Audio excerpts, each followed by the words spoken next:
हमारा आज का टॉपिक है मोशन इन स्ट्रेट लाइन यानी वन डायमेंशनल मोशन। इसमें इस चैप्टर को आप 3 बड़े पार्ट में डिवाइड कर सकते हो, जीरो एक्सेलरेशन, कांस्टेंट एक्सेलरेशन या वेरिएबल एक्सेलरेशन। सही। इस चैप्टर को पढ़ने के लिए हमने इसको 5 टुकड़े में डिवाइड किया है। पहला, सारे बेसिक समझ लो। दूसरा, एवरेज समझ लो। तीसरा, ग्राफ समझ लो। चौथा, डिफरेंशिएशन और इंटीग्रेशन की बात कर लेते हैं। और आखिरी, कांस्टेंट एक्सेलरेशन। ये कांस्टेंट एक्सेलरेशन आप देख रहे हो कि क्लास में हमने इक्वेशन ऑफ मोशन से डिराइव किए हैं। क्या डिराइव किए हैं? Equation of motion, v = u + at, s = ut + half t square. इससे से 5 क्वेश्चन, 5 फॉर्मूले डिराइव किए ना डिराइव? दोनों मेथड से, ग्राफिकल मेथड जो कि स्कूल में आता है और इंटीग्रेशन मेथड से भी किया है। ठीक है, ये कर चुके हैं, लेकिन क्वेश्चन अभी करना बाकी है। सही है। मैं आज आपको क्या पढ़ा रहा हूँ, क्योंकि बैकअप चल रहा है, तो बेसिक में जब बात करते हैं, बेसिक की बात करते हैं, तो सबसे पहली बात आती है कि हम ये जो चैप्टर पढ़ रहे हैं मोशन, और उसका उल्टा तुम जानते हो रेस्ट, ये है क्या? तो कोई ऑब्जेक्ट रेस्ट पे है, इसका मतलब है कि उसकी पोजीशन किसी दूसरे पॉइंट के रिस्पेक्ट में चेंज नहीं हो रही है, तो हम कहेंगे कि वो इसके रिस्पेक्ट में रेस्ट पे है। ए के रिस्पेक्ट में बी की पोजीशन अगर चेंज नहीं हो रही है तो हम कहेंगे ए के रिस्पेक्ट में बी क्या है? रेस्ट पे है। लेकिन कोई ज़रूरी नहीं कि बी किसी सी के रिस्पेक्ट में भी रेस्ट पे हो। एग्जाम्पल, मैं तुम्हारे रिस्पेक्ट में रेस्ट पे हूँ, लेकिन वहाँ रोड पे कोई कार से जा रहा है तो उसको मैं चलता हुआ दिखूंगा और तुम भी चलते हुए दिखोगे। यानी मैं तुम्हें क्या दिख रहा हूँ? रेस्ट। लेकिन कार पे चलते हुए आदमी को मैं रेस्ट पे दिखूंगा, या मून पे बैठे हुए आदमी को हम लोग रेस्ट पे दिख रहे हैं? नहीं। इसका मतलब कि तुम्हारे रिस्पेक्ट में मैं रेस्ट पे हूँ, लेकिन किसी और फ्रेम के रिस्पेक्ट में मैं उसी समय क्या कर रहा हूँगा? मोशन में हूँगा। सही ना? तो इसका मतलब कि rest and motion depend on observer. इसलिए हम कहते हैं कि ये क्या है? रिलेटिव फिनोमेना, क्योंकि ऑब्जर्वर पर डिपेंड कर रहा है, तो कौन देख रहा है उस पर डिपेंड करेगा। सुना? If a body is at rest with respect to one observer, if body is at rest with respect to one observer, then same body may be in motion with respect to some other observer at same time। यानी एक body एक समय पे किसी तुम्हारे respect में ये अगर रेस्ट पे है, तो कोई चलते हुए ऑब्जेक्ट के रिस्पेक्ट में ये मोशन में हो सकते हैं उसी समय पे। समझ गए?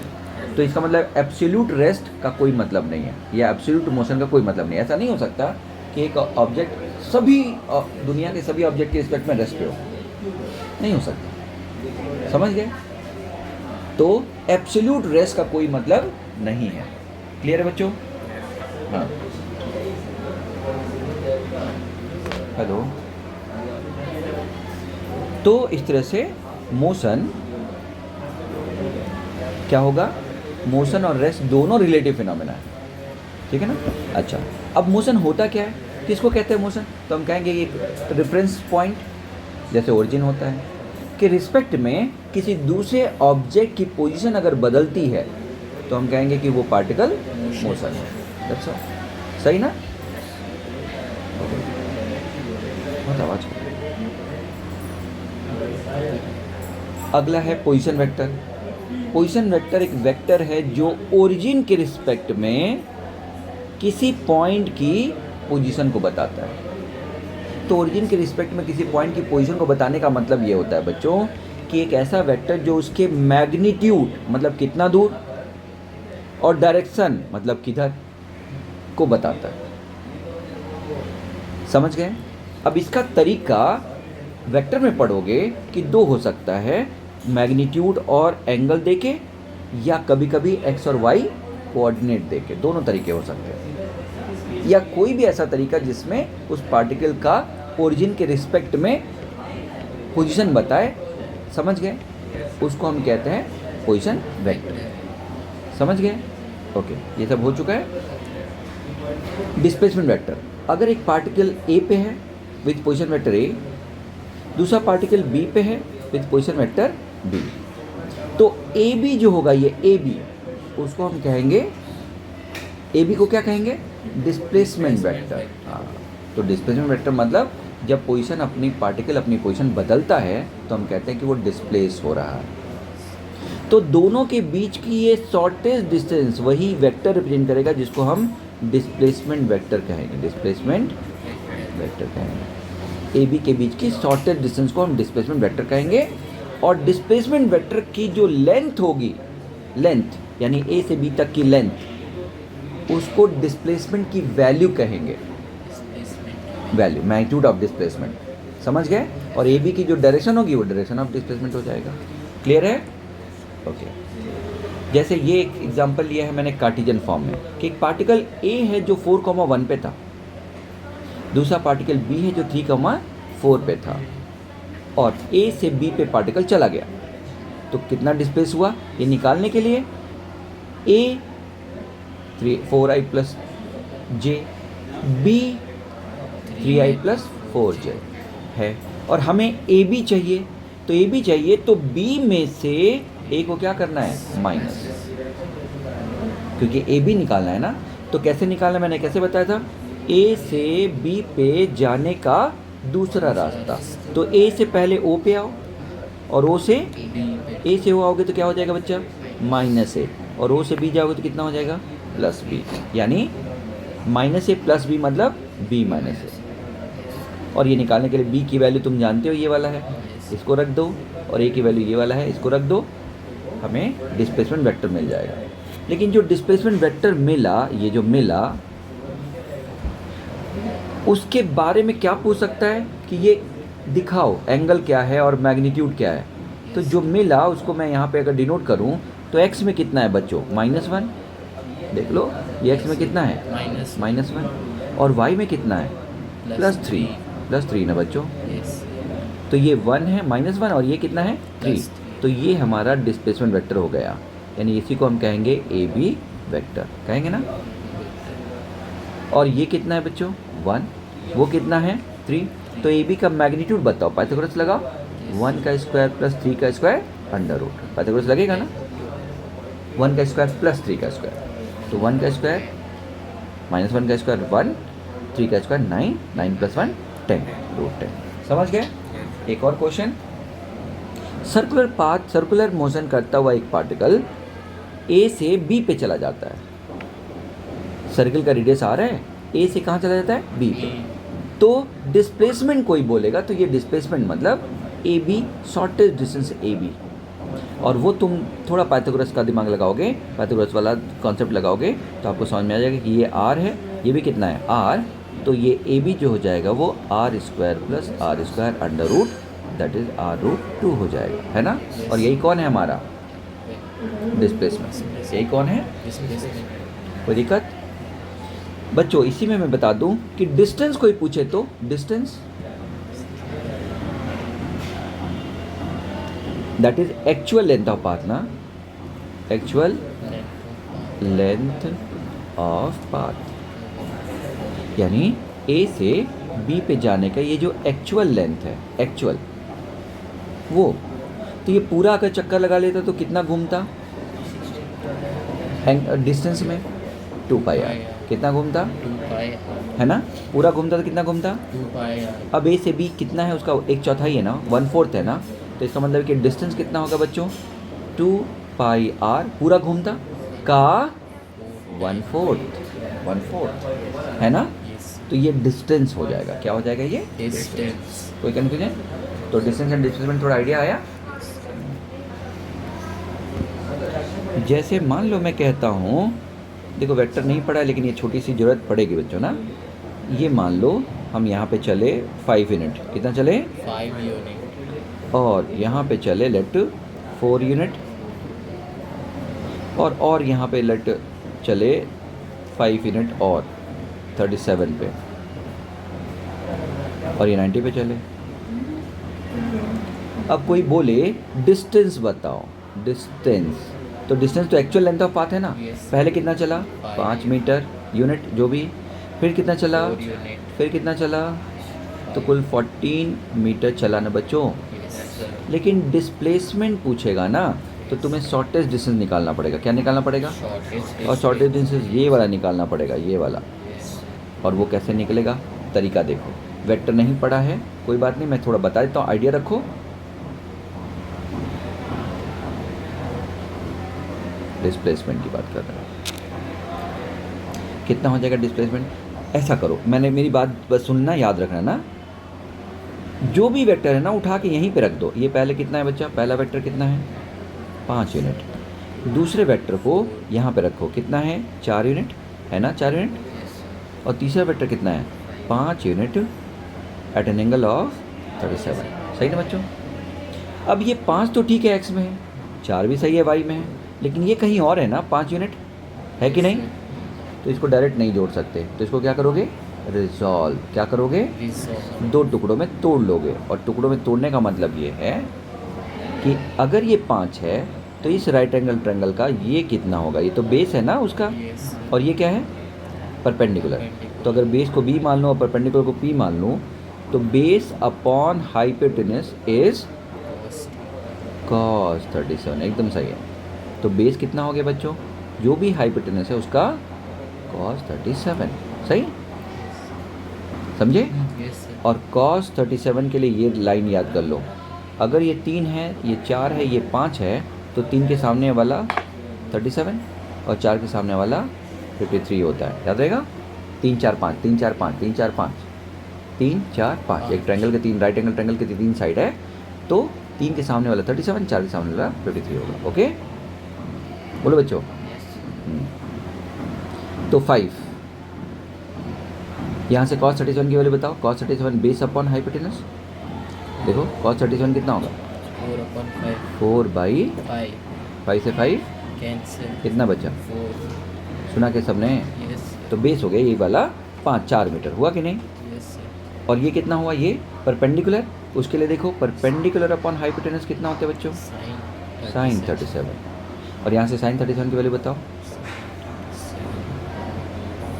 P/5 p upon H, p कितना है 3 और h कितना है, 5 तो sin 37 यानी p अपॉन 5 इज, समझ रहे हो ना? Yes sir. तो p कितना हो गया, 5 से 5 कट के 3 बचा ना। Yes sir. इसका मतलब ये हुआ, फिर से वापस आते हैं हम लोग अपने क्वेश्चन पे। हमारा क्वेश्चन कह रहा था कि इधर कितना जा रहा था पहले से ही 5, कितना जा रहा था 5 यूनिट जा रहा था, फिर जो ये गया उसके कारण इधर कितना और गया 4 गया ना, और उसी कारण इधर कितना गया परपेंडिकुलर 3 गया ना बच्चों, यस सर। और इधर ऑलरेडी कितना गया था 4, यानी कुल मिला के x में इतना और y में इतना, यही ना बच्चों? तो x में कुल कितना हो गया 9, बहुत बढ़िया। और y में टोटल कितना हो गया 7, और ये दोनों एक दूसरे से कितना एंगल बना रहे बच्चों 90। तो रिजल्टेंट कैसे निकलेगा, पाइथागोरस निकलेगा।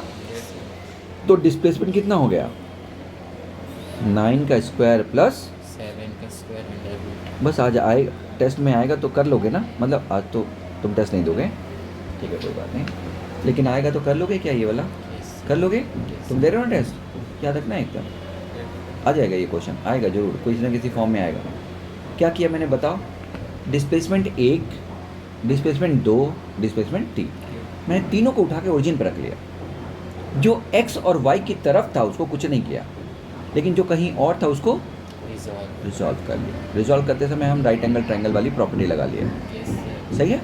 रिजॉल्व करते समय राइट एंगल ट्रायंगल की प्रॉपर्टी लगा दी। फिर से बताओ तुम बच्चों, कुल कितने वेक्टर थे, एक ऑलरेडी x की तरफ था, एक ऑलरेडी y में, जो कहीं और था उसको मैंने क्या कर लिया रिजॉल्व। रिजॉल्व करने के लिए हमने क्या किया, 90 हमेशा किसी को भी हाइपोटेनस को रिजॉल्व, वेक्टर को हाइपोटेनस मान लिया, हाइपोटेनस है ना, तो उसको रिजॉल्व करते एक बेस आएगा एक परपेंडिकुलर आएगा, बेस के लिए कॉस आ जाएगा, परपेंडिकुलर के साइन, और उससे दोनों वैल्यू आ जाएगी। तो रिजॉल्व करके उसको x और y की तरफ रख दिया। अब जो x वाला था वो पहले से एक x था उसके साथ जुड़ गया, जो y वाला था वो पहले से y था उसके साथ जुड़ गया, तो एक नया x नया y आ गया, फिर क्या लगा दिया पाइथागोरस, तो रिजल्टेंट आ गया। पक्का हो जाएगा ऐसा क्वेश्चन? Yes sir. ठीक है, ठीक है बच्चों, मान के चलो कि डिस्प्लेसमेंट हो जाएगा, यस सर। चाहे दो दे दे चाहे 3 दे दे तो हो जाएगा ना। ये 3 का था Yes, sir. और ये वाला कितने का था 2 2 का था, ये भी कितने का था 2 का था, हो जाएगा ना। Yes sir. हाँ ठीक है बच्चों, अगर कुछ नहीं आता मान लो तो सारे वेक्टर को कार्टेशियन में बदल दो। देखो फिर से एक एग्जांपल और कर देता हूँ, सारे वेक्टर को उठा के किस में बदल दो, कार्टेशियन में। क्या मतलब, मान लो मैंने कहा इधर की तरफ 5 यूनिट एक वेक्टर है, इधर की तरफ 10√2 यूनिट एक वेक्टर है, इधर की तरफ 10 यूनिट वेक्टर है, ये 45 पे है और वो 60 पे है, और तीनों को जोड़ना है। तो वही काम जो अभी हमने किया था, ये तो ऑलरेडी 5 यूनिट है ना बच्चों, Yes, sir. लेकिन इस 10√2 का cos 45 होगा कि नहीं इधर, Yes. क्यों, बेस है ना उधर, ये बेस है ना, इस राइट एंगल ट्रायंगल का बेस होगा ना, तो बेस की तरफ क्या होता है cos, तो इसका मतलब कि इसका क्या हो जाएगा 10√2 का cos 45 होगा कि नहीं बच्चों, और इस 10 का इधर क्या हो जाएगा cos 60, हाँ, यानी तीसरा हो जाएगा 10 का, Cos 60. यानी इसका भी इधर आ गया, इसका भी इधर आ गया, और 5 तो उधर था ही, Yes. सारे x वाले आ गए, Yes. और y वाला देखो क्या 5 का y में जाएगा, नहीं 5 का y में कुछ नहीं होगा, सही ना, लेकिन 10 का इधर cos 45 था तो इधर क्या होगा Sin 40. sin 45, आया समझ में। Yes. और ये 10 एक और है, 10√2 है, सॉरी ये 10√2 है ना, Yes, sir. 10√2 का Sin 45. sin 45, और ये 10 का बच्चा 10 sin 45. इधर cos उधर sin 60 है ना, जिधर इधर थीटा की तरफ cos Yes, sir. और दूसरी तरफ sin। इस तरह से हमने सबको तोड़ लिया, ये कार्टेशियन में तो बदल गया ना, अब सबको इसको एक साथ जोड़ दो और इधर वाले को एक साथ जोड़ दो। Last में अब 5. बताओ, हाँ sin 60 √3/2 होता है ना, Yes. 2 से 10 कट के 5√3 बचेगा, कितना बचेगा, 5√3. और sin 45 1/√2 होता है, तो √2 से √2 कट के कितना बचेगा बच्चा 10. 10। अच्छा यहाँ देखो ये 10√2 cos 45 ये भी 10 आ जाएगा, Yes, sir. और cos 60 होता है 1/2 तो ये 5 आ जाएगा। अब बताओ x की तरफ टोटल कितना हो गया, पहले से कितना था 5, 5. और कितना आ गया 5, और कितना आ गया 10, 20 हो गया ना x की तरफ, और y की तरफ बताओ 10 और 5√3, 10 प्लस, 5√3. अब इसको पाइथागोरस लगा के इसको थोड़ा सॉल्व करके 5√3 को 1.73 रख के और ऐड करके पाइथागोरस लगा दो, लग जाएगा ना। Yes, sir. तो डिस्प्लेसमेंट कितना आ जाएगा बच्चा 20 का स्क्वायर है ना, प्लस 10 10 प्लस 5√3, जो भी वैल्यू आई उसको सॉल्व करके रूट हो जाएगा, डिस्प्लेसमेंट आ जाएगा।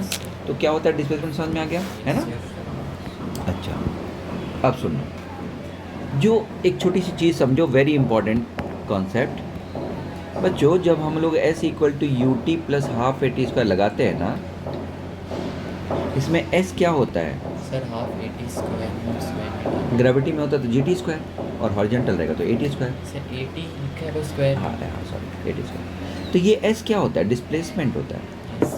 क्या होता है, इसका मतलब समझो बच्चों, इसका मतलब है कि मान लो किसी पार्टिकल को तुमने यहाँ पे छोड़ा, और मान लो कि वो जाके ऐसे मुड़ के वापस आ रहा है, जैसे ग्रेविटी में रिटार्डेशन है, जाके वापस आ रहा है ना। तो बच्चों मान लो मैं कहता हूँ t = 1 सेकेंड पे डिस्प्लेसमेंट 2 आया, मान लो t = 3 सेकेंड पे डिस्प्लेसमेंट 5 आया, मान लो, लेकिन t = 4 सेकेंड पे डिस्प्लेसमेंट 3 दिख रहा है, सही है। इसका मतलब क्या है पता है, 3 हो गया, कैसे कम हो गया देखो, इसका मतलब 1 पे वो 1 पे कहीं वो 2 मीटर पे था, t = 1 पे कहाँ था 2, t = मान लो हाँ 3 पे 5 पे था, लेकिन उसके बाद कम हो गया ना, तो कम हो गया, उसके बाद कम हो गया, t = 4 पे s = कितना था 3। तो तुम बताओ ये जो 3 आया है वो क्या आया है, वो ये आया है 3 या ये आया है 3, कौन सा आया है, ये बहुत बढ़िया, ये 3 है ये नहीं, समझ गए, क्योंकि ये क्या है डिस्प्लेसमेंट है, और डिस्प्लेसमेंट हमेशा कहाँ से देता है, इनिशियल पॉइंट से, इनिशियल पॉइंट से, ये नहीं होगा, ये आएगा 3। सुना के बच्चों, तो अगर मैं टोटल डिस्टेंस पूछ दूँ तो, डिस्टेंस पूछ दूँ तो इन 4 सेकेंड, हाँ ये जोड़ोगे, ये पूरा जोड़ दोगे, बोलो, और फिर ये भी जोड़ दोगे है ना, तो इसका मतलब कि ये पूरा जोड़ोगे, कितना आएगा बच्चा ये 3 है ना, और फिर ये कितना है 3 नहीं 5 है, सॉरी कितना है 5 ना, 5 डिस्प्लेसमेंट यहाँ का, बोलो यहाँ का डिस्प्लेसमेंट कितना है 5, और उसके बाद ये 5 है, और ये कहाँ पे है 3 पे, तो वापस कितना आया 3, ये कितना है 5, और ये कितना है, हाँ ये 3 है, तो ये 5 है, और ये कितना है 3, समझे ना, ये कितना है बच्चों 5, 5, और ये कितना है 3, तो बचा कितना 2, हाँ, तो इसका मतलब ये गया कितना 5, 5, लेकिन आया कितना 2, सुना क्या? Yes, फिर से sir. सोचो, गया कितना? 5, Five. आया कितना? 2. 2, तो 5 प्लस 2 जोड़ोगे, 3 नहीं। Yes. सुना क्या बच्चों? तो डिस्टेंस हो जाएगा 7 मीटर। मैं समझता हूँ समझा पाया हूँ कि डिस्टेंस का क्या होता है। Sir, कैसे देखते हैं 9 क्लियर? होगा ना? हाँ? डिस्टेंस 9 होगा ना? नहीं, देखो फिर से। सर 2 यहाँ पे जो है ये नहीं, वो तो बीच का ही टाइम है ना, वो बीच हाँ, में। इस place उसके बाद तो हाँ, उसी में है ना। Yes, sir. Clear? Yes, sir. समझा पाया हूँ। Distance Yes, and sir. Displacement आएगा तो क्या करना है? Yes, sir. ओके, अब बात आती है, ये सब हो गया। इसके बाद आती है बात एवरेज एंड इंस्टेंटेनियस की। तो सोचो बच्चों, ऐसे देखो, मान लो ये एक कार है। हाँ, तुम यहाँ बैठे हो और ये कार है। कार यहाँ पे 1 मीटर पर सेकंड जा रही है, यहाँ पे 2 मीटर पर सेकंड, 3 मीटर पर सेकंड, 4 मीटर पर सेकंड, यहाँ पे 5 मीटर पर सेकंड हो गई। ठीक, सही ना बच्चा? आराम से। तो तुम एवरेज देखोगे पूरे मोशन का, इस पूरे मोशन का एवरेज देखोगे यहाँ से लेके यहाँ तक, तो v एवरेज आएगा, क्योंकि कांस्टेंट एक्सेलरेशन है, u प्लस वी बाई 2 होगा। सही, कितना होगा? u प्लस वी बाई, तो 1 प्लस 5 बाई 2 कितना हो जाएगा? 3 मीटर पर सेकंड हो जाएगा, याद रहेगा। लेकिन इसका देखोगे तो कितना आएगा पता है? 4 प्लस 1 बाई 2, 2.5 मीटर पर सेकंड आएगा, याद रहेगा। इसका देखोगे तो कितना आएगा? ये केवल कांस्टेंट एक्सेलरेशन के लिए होता है, ध्यान रखना। हाँ, तो 1 प्लस 3 बाई 2, 2 मीटर पर सेकंड। इसका देखोगे तो कितना आ जाएगा? 1.5। समझ गए? ये क्या है? एवरेज। पक्का ना बच्चों? जरा इसका देखो, इसके बीच का एवरेज देखो, ये देखो, इसके बीच का एवरेज बताओ तो बच्चों, 3 और 4 के बीच का। 3 प्लस 4 बाई 2, 3 प्लस 4 3.5, कितना होगा? 3.5. पक्का ना बच्चों? Yes, sir. आराम से। अच्छा ये बताओ, यहाँ से 3 और यहाँ से 4 है, मान लो यहाँ पे कह रहा हूँ 3.3 है और यहाँ पे 3.6 है, यहाँ पे समझे? Yes, sir. समझना। हाँ, इसमें 3.3 एंड 3.6, इसके बीच का एवरेज बताओ बच्चों, इसके बीच का एवरेज बताओ। 3.3 3.6 जोड़ो, 6.9 6.9। 6.9. हाँ, तो कितना आएगा? 3. 4.5. हाँ, बहुत बढ़िया, 3.45 आएगा। Yes, sir. अच्छा, 3.45। ये 3.45, 3.3 और 3.6 के काफ़ी क्लोज है ना बच्चों? Yes, sir. बोलो बच्चों। Yes. मैं फिर से और देख रहा हूँ, उसी को दोबारा बना रहा हूँ। यहाँ पे कितना था? यहाँ पे 3.3 था, Yes. यहाँ पे कितना था? 3.6. तो बीच में कितना एवरेज कितना आया? 3.45. बहुत बढ़िया, 3.45 आया ना बच्चों? Yes. थोड़ा और पास आ जाओ। ये 3.3 है, ये 3.6 है, मान लो ये 3.4 है और ये 3.5 है, मान लो। Yes, sir. सही। अब 3.4 और 3.5 का एवरेज बताओ बच्चों। Sir, same 3.45 Yes, sir. है ना? Yes, sir. अच्छा, अगर मैं और छोटा कर लूँ तो? अब ये 3.45 तुम समझ रहे हो ना, 3.4 3.5 लगभग सेम ही Yes, है कि नहीं? Yes. ये और छोटा कर लूँ तो? अब यहाँ की वेलोसिटी और यहाँ की वेलोसिटी के बीच में जो वेलोसिटी होगी वो आएगा और वो Yes. इसके और पास आ जाएगा। और ये करता जाओ छोटा, करते करते बहुत छोटा कर दूँ तो तुम्हें क्या लगता है कि एवरेज वेलोसिटी और इंस्टेंटेनियस वेलोसिटी सेम हो जाएगी कि नहीं? Yes, sir. बोलो बच्चों। Yes. यानी एवरेज वेलोसिटी और किस, अरे भाई शुरू में 3.4 है और बाद में 3.5, तो एवरेज कितना आ रहा है? 3.45। अगर मान लो आगे जाके 3.45 3.46 कर लो तो उसके एवरेज वेलोसिटी 3.455 आएगा ना। एक और फिर से सुनो, मान लो ये इसी बीच को एक ले लेता हूँ 3.45 और एक कितना लेता हूँ 3.46, तो बीच में क्या आएगा? 455 आएगा ना। Yes, sir. और उसमें भी बीच में लूँ, क्या इन तीनों में कोई डिफरेंस है?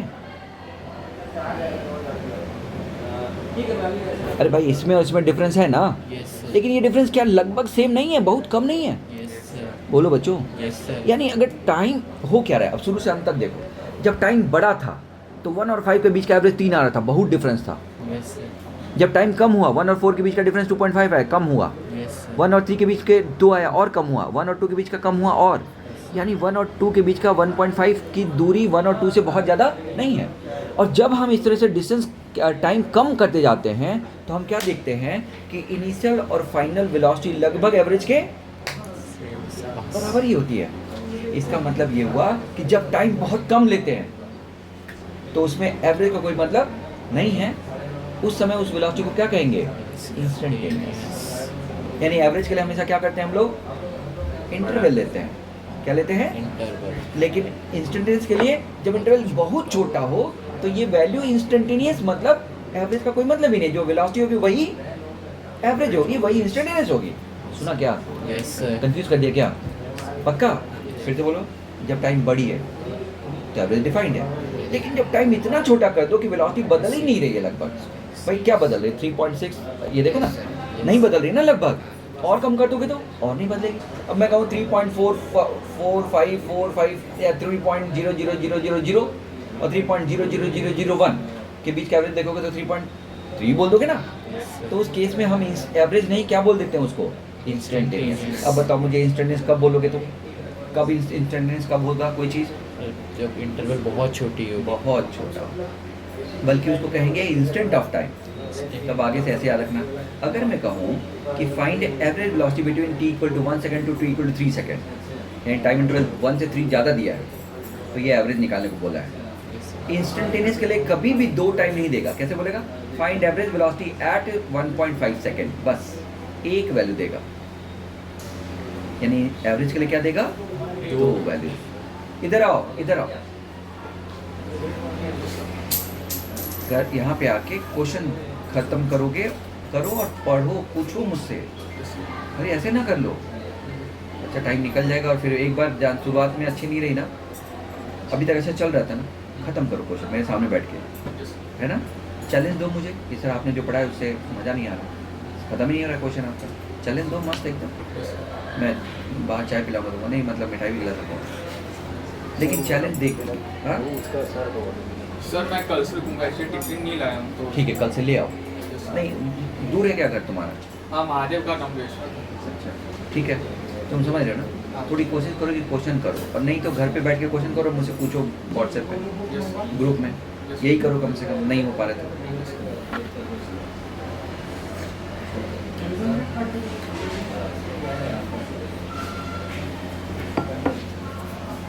मुझे लगता है इंस्टेंटेनियस समझ में आ गया। बस काम करो, बहुत ज़्यादा मत सोचो इसके बारे में, हो गया। तो इंस्टेंटेनियस के लिए इंस्टेंट ऑफ टाइम देगा। Find velocity at 3 second, find velocity at 4 second, ऐसा समझ गए। यस। और एवरेज में हमेशा क्या देगा? 2 इंटरवल, 2 इंटरवल, 1 सेकंड और 3 सेकंड के बीच में, 4 सेकंड और 6 सेकंड के बीच में, ऐसा देगा। याद आएगा? तो इंस्टेंटेनियस के लिए क्या कर दोगे? डिफरेंशिएट। एवरेज के लिए नहीं, किसके लिए? इंस्टेंट। और एवरेज के लिए हमेशा हम निकालते हैं total displacement upon total time. समझ गए? एवरेज के लिए हमेशा क्या निकालते हैं? Total displacement upon total time. जबकि इंस्टेंटेनियस के लिए हम केवल क्या कर देंगे? डिफरेंशिएट। याद रहेगा? यस।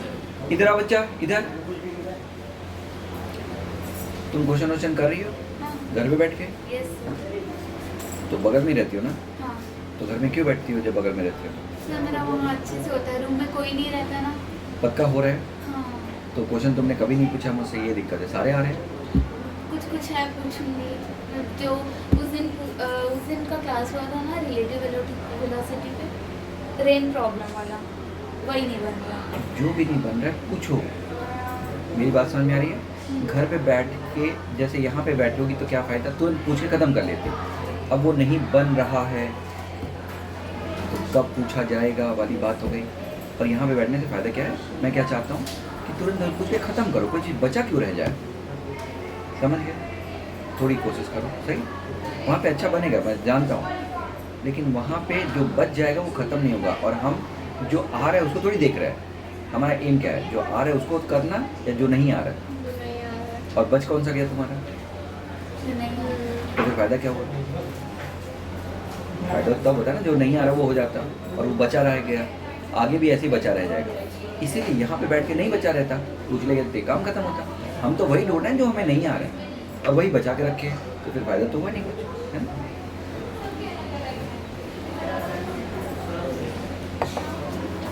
समझे बच्चों? Yes sir. हाँ, देख अब तुम्हारा इंस्टेंटेनियस एवरेज हो गया। बेसिक समझ में आया? Yes. अब सुनना एक छोटी सी चीज़ और।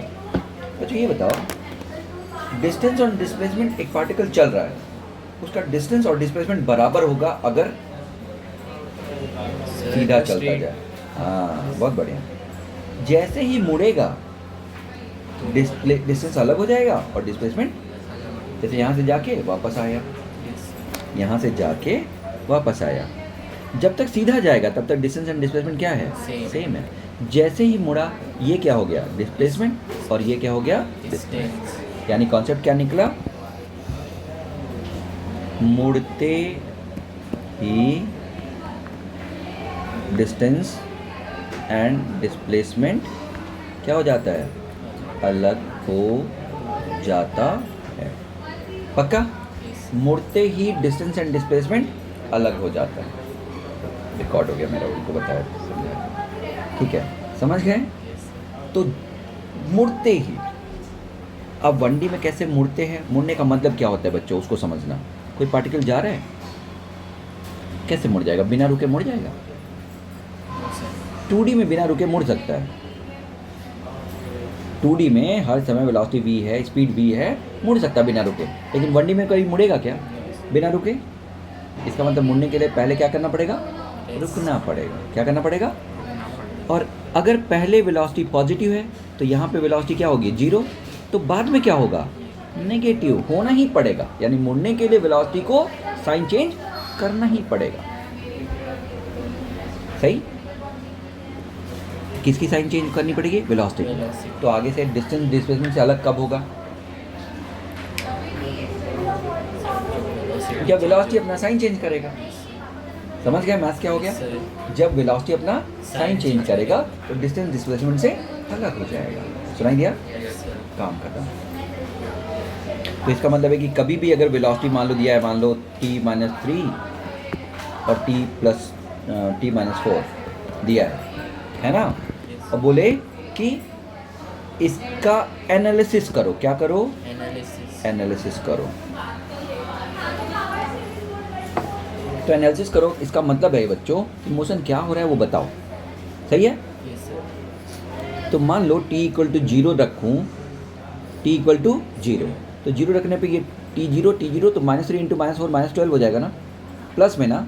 इसका मतलब पार्टिकल t = 0 पे 12 मीटर पर सेकंड से चल रहा है, प्लस में चल रहा है कि नहीं? नहीं समझ में आ रहा है? ज़्यादा हो गया क्या? ये वेलोसिटी दे दी है तुम्हें, ये गिवन है क्वेश्चन में, ये गिवन है। ओके, और बोल रहा है कि एनालिसिस करो, इस मोशन को एनालिसिस करो कि क्या हो रहा है।